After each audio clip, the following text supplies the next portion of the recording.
कभी आपके साथ ऐसा हुआ है? आप कोई स्टॉक देख रहे हैं, एक बढ़िया प्राइस दिखता है, मान लीजिए 50 रुपए। आप बाय बटन दबाते हैं और आपका ऑर्डर पूरा होता है 50 रुपए 12 पैसे पर, थोड़ा सा ज्यादा। फिर अगले ट्रेड में भी यही होता है। ये जो छोटा सा अंतर है ना, जिसे स्लिपेज कहते हैं, ये आपको शायद मामूली लगे, लेकिन यही धीरे धीरे आपका हजारों का नुकसान करा देता है। आपको लगता है अरे यार टाइमिंग खराब थी, लेकिन सच सच कुछ और ही है। नहीं, ये कोई बुरी किस्मत या खराब टाइमिंग का खेल नहीं है। ये एक सोची समझी तरकीब है। इसे ही कहते हैं द मिलीसेकंड हाइस्ट, यानी मिलीसेकंड की डकैती।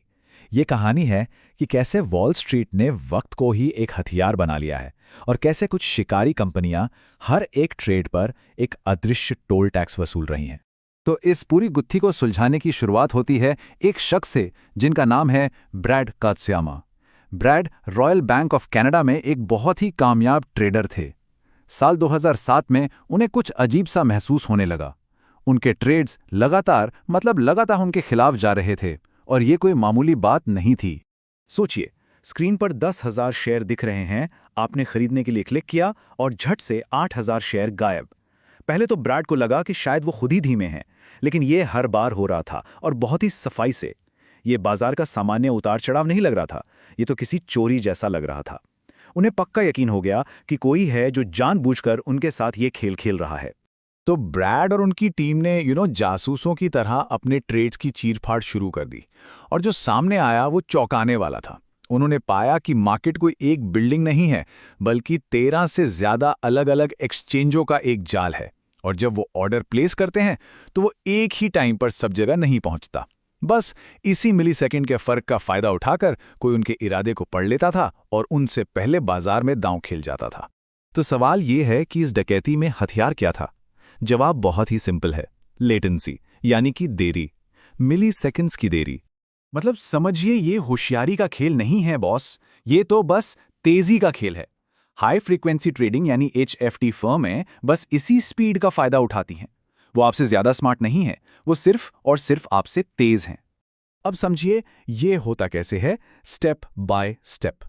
आपने खरीदने का ऑर्डर डाला, आपका ऑर्डर सबसे पास वाले एक्सचेंज पर पहुंचता है, वही बैठा एक HFT एल्गोरिदम आपके इरादे को भांप लेता है और फिर वो बिजली की रफ्तार से दूसरे एक्सचेंजों पर पहुंचकर वो सारे शेयर खरीद लेता है जो आपको चाहिए थे। और फिर वही शेयर कुछ मिलीसेकंड बाद आपको थोड़ी बढ़ी हुई कीमत पर बेच देता है। हर शेयर पर कुछ पैसे का मुनाफा, लेकिन जब ये दिन में लाखों बार होता है तो ये बन जाते हैं अरबों रुपए। 20 अरब डॉलर।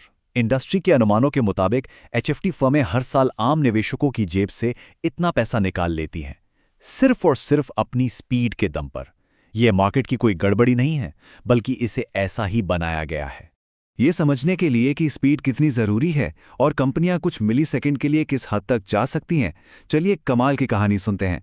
स्प्रेड नेटवर्क्स केबल की कहानी। एक कंपनी थी स्प्रेड नेटवर्क्स। उन्होंने एक पागलपन भरा काम करने की सोची। उन्होंने तय किया कि वो शिकागो से न्यू जर्सी तक, जहां सारे बड़े स्टॉक एक्सचेंज हैं, एक बिल्कुल सीधी लाइन में फाइबर ऑप्टिक केबल बिछाएंगे। इसके लिए उन्होंने पहाड़ काटे, नदियों के नीचे से सुरंगें खोदी, सब कुछ किया। और इस सब पर खर्चा कितना आया? पूरे $300 मिलियन। $300 मिलियन एक केबल बिछाने के लिए। सोचकर ही अजीब लगता है कि आखिर ऐसा क्या मिलने वाला था इस केबल से। जी हां, इतना सब कुछ सिर्फ 4 मिलीसेकंड का फायदा पाने के लिए $300 मिलियन खर्च कर दिए गए, ताकि शिकागो से न्यू जर्सी तक मैसेज 4 मिलीसेकंड जल्दी पहुंच सके। इससे यह साफ हो जाता है कि वॉल स्ट्रीट पर अब निवेश का नहीं, सिर्फ और सिर्फ रफ्तार का खेल चल रहा है। तो अब जब प्रॉब्लम इतनी बड़ी है तो सॉल्यूशन की बात करते हैं। ब्रैड कात्सुयामा ने सिस्टम से लड़ने का फैसला किया। उन्होंने अपनी मोटी तनख्वाह वाली नौकरी छोड़ी और एक ऐसा एक्सचेंज बनाने में जुट गए जो सबके लिए बराबर हो। तो ब्रैड ने क्या किया? उन्होंने एक ऐसा हथियार बनाया जो इस रेस को ही खत्म कर दे। उनका आइडिया सुनने में बिल्कुल उल्टा लगेगा। उन्होंने एक जानबूझकर धीमा एक्सचेंज बनाया। जी हां, एक स्टॉक एक्सचेंज जो स्लो था। उन्होंने इसका नाम रखा IEX, यानी इन्वेस्टर्स एक्सचेंज। और ये किया कैसे? एक बहुत ही सिंपल लेकिन जीनियस तरीके से। उन्होंने एक्सचेंज के गेट पर ही 38 मील लंबी केबल का एक गोला बनाकर रख दिया। इस केबल के गोले से गुजरने में हर ऑर्डर को 350 माइक्रोसेकंड की देरी होती है। बस ये छोटा सा स्पीड बम्प ये पक्का करता है कि हर ऑर्डर सबके लिए एक ही समय पर पहुंचे, जिससे HFT वालों का स्पीड का एडवांटेज ही खत्म हो जाता है। गेम बराबर। तो आप देखिए फर्क कितना बड़ा है। एक तरफ है पारंपरिक एक्सचेंज जो स्पीड बेचकर पैसा कमाते हैं, और दूसरी तरफ है IEX जो फेयरनेस यानी बराबरी को सबसे ऊपर रखता है। वो किसी को कोई स्पेशल फायदा नहीं बेचता। उनके नियम सिंपल और सबके लिए एक जैसे हैं। उनका बिजनेस मॉडल ही बराबरी पर टिका है। तो ये तो हुई बड़ी तस्वीर, लेकिन इसका एक आम निवेशक से क्या लेना देना है, और ये लड़ाई कैसे उनकी लड़ाई है, चलिए समझते हैं। कभी सोचा है कि ये जो कमीशन फ्री ब्रोकर होते हैं वो पैसा कैसे कमाते हैं?